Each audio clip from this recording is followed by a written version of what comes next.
Immigration counter પર તમને એક પ્રશ્ન પૂછવામાં આવે અને પ્રશ્નનો એક ગેરસમજણભર્યો જવાબ અને તમારી એન્ટ્રી 5 વર્ષ સુધીની બેન.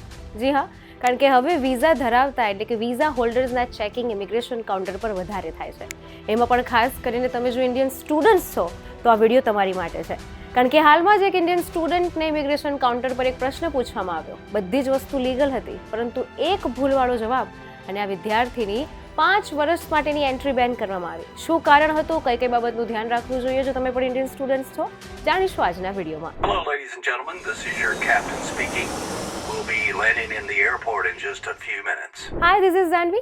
વે ટુ વિદેશ આજના વિડીયોમાં જાણીશું કે તમે પણ એવા ઇન્ડિયન સ્ટુડન્ટ્સ છો જે ફોરેન સ્ટડી કરી રહ્યા છો, તો ફોરેનના કેમ્પસની અંદર અને કેમ્પસની બહાર પણ તમારે કઈ કઈ બાબતની સાવચેતી રાખવી જરૂરી છે. સિસ્ટમ હવે પહેલા કરતાં વધારે સ્ટ્રિક્ટ થઈ છે.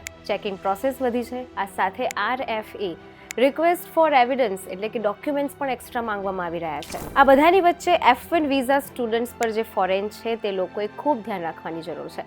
કારણ કે ઇમિગ્રેશન કાઉન્ટર પર તમને પ્રશ્ન પૂછવામાં આવે, તમે પ્રશ્નના જવાબ આપતા હોવ, પરંતુ એમાં જો તમે સમજદારીપૂર્વક જવાબ નહીં આપ્યા હોવ તો તમે કયા ક્વેશ્ચનમાં અને કયા આન્સરમાં ફસાઈ જશો એ તમને ખ્યાલ પણ નહીં રહે અને એનું સૌથી મોટું જોખમ તમારા કરિયર પર પડી શકે છે. હવે એવું તો શું કર્યું આ ભારતીય સ્ટુડન્ટે કે જેની એન્ટ્રી પર બેન લાગવામાં આવ્યો? તો આ ઇન્ડિયન સ્ટુડન્ટ્સ અમેરિકામાં માસ્ટર ડિગ્રી કરી રહ્યો હતો.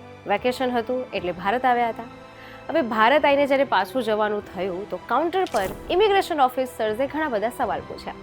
જેમ આપણે જાણીએ છીએ કે રીચેકિંગ, કાઉન્સિલિંગ આ બધું જ વધી ગયું છે હવે ઇમિગ્રેશન કાઉન્ટર પર.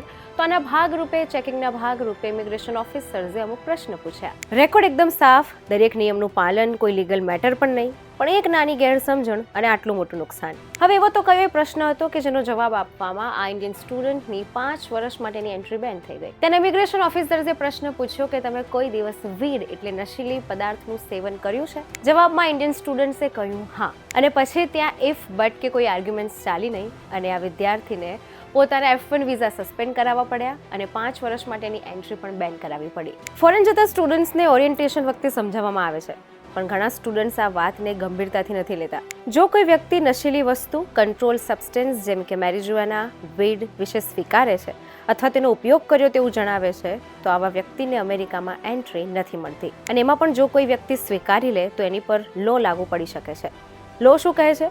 તો જો કોઈ વ્યક્તિ અમેરિકામાં આવ્યા પછી નશીલી વસ્તુ સંબંધિત કાયદો તોડે તો તેને ડિપોર્ટ કરવામાં આવે છે. અને જો તમે એરપોર્ટ પર હોવ અને ઇમિગ્રેશન કાઉન્ટર પર તમે આવો જવાબ આપ્યો હોય તો એટ ધ ટાઈમ તમારા વિઝા રદ થઈ શકે અને તમારે બેક ટુ પેવેલિયન એટલે પાછા ઘરે આવવું પડે. અમેરિકાની અંદર શું થાય તો F1 સ્ટેટસ તૂટે, સ્ટેમ ઓપ્ટ રિજેક્ટ થઈ શકે, H1Bમાં બદલાવ, ચેન્જ ઓફ સ્ટેટસ ના મળે, ગ્રીન કાર્ડ પ્રોસેસમાં પણ સમસ્યા આવે. અને અહીંયા લીગલ છે એટલે હું આવું કરું છું એ વિચારવું અને દલીલ કરવી પણ ખોટી છે. એટલે તમે પણ એવા ઇન્ડિયન સ્ટુડન્ટ્સ છો જે ફોરેન સ્ટડી કરી રહ્યા છો તો કેમ્પસમાં હોવ કે કેમ્પસની બહાર હોવ કે કોઈ પણ થર્ડ પર્સન સાથે પણ વાત કેમ ના કરી રહ્યા હો, આ દરેક જગ્યાએ તમે શું જવાબ આપી રહ્યા છો, તમે શું કહી રહ્યા છો એ બધી જ બાબતનું સાવચેતીપૂર્વક ધ્યાન રાખવું ખૂબ જરૂરી છે. ખાસ કરીને ડિસ્પેન્સરી એટલે નશીલી વસ્તુ વેચાતી દુકાન પર જવાનું ટાળો. જે રિસ્ક તમે પૂરેપૂરી સમજતા નથી તે ન લો.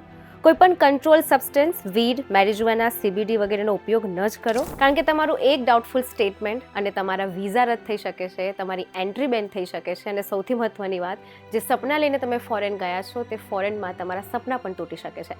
એટલે તમે જો એવા ઇન્ડિયન સ્ટુડન્ટ્સ છો જે ફોરેન પોતાના સપના પૂરા કરવા માટે ગયા છો તો જ્યારે પણ આવી કોઈ દલીલ કે વાત થાય છે ત્યારે તમે શું જવાબ આપી રહ્યા છો તેના પર ખાસ ધ્યાન રાખો અને બની શકે તો આવી બધી વસ્તુઓથી, બાબતોથી દૂર જ રહો. અને આવા જ ઇન્ફોર્મેટિવ વિડીયોઝ માટે જોડાયેલા રહો ટીવી ડિજિટલ સાથે.